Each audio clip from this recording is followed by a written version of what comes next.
मैं कोई नेता नहीं हूँ, ना कोई बड़ा आदमी। मैं बस अपने गांव का एक आम लड़का हूँ।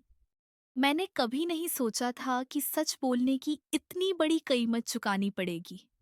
उस दिन मैंने बस इतना कहा था, ये गलत है। और उसी दिन मेरा गांव मुझसे छिन गया। मेरा गांव छोटा सा है। सब एक दूसरे को जानते हैं। सुख दुख में साथ, शादी ब्याह में भीड़। बचपन से यही सिखाया गया, बड़ों की बात मत टालो, समाज से मत भिड़ो। और मैं भी यही मानता था। मुझे लगता था हमारा गांव कभी गलत नहीं हो सकता। लेकिन मैं गलत था। पंचायत बुलाई गई थी। एक फैसला होना था जल्दी में।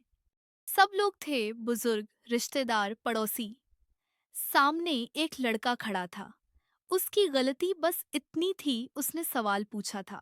पंचायत ने कहा, इसे सबक सिखाना पड़ेगा। तभी मेरे मुंह से निकल गया, लेकिन ये तो कानून के खिलाफ है।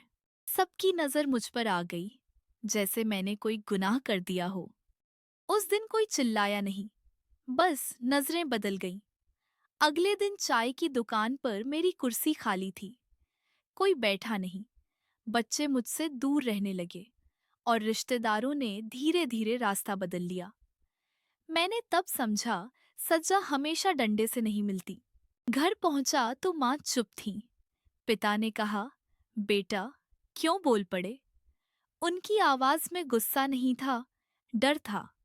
माँ ने कहा, तू अकेला पड़ जाएगा। उस दिन पहली बार समझ आया, जब इंसान सच बोलता है तो वो सिर्फ समाज से नहीं, अपने घर से भी लड़ता है। मुझे पता था कानून मेरे साथ है, लेकिन कानून मेरे साथ बैठकर खाना नहीं खा सकता।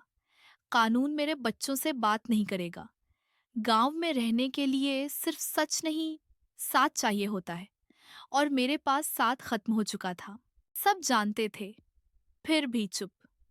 सबसे ज्यादा दर्द तब होता है जब लोग आंखों से कहते हैं, तू सही है, लेकिन मुंह से कुछ नहीं बोलते।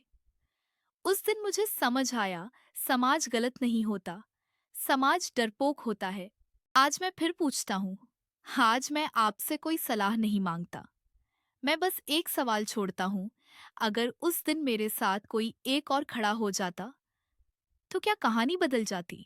अगले एपिसोड में आप सुनेंगे, गलती मेरी नहीं थी, फिर भी मुझे ही दोषी बनाया गया।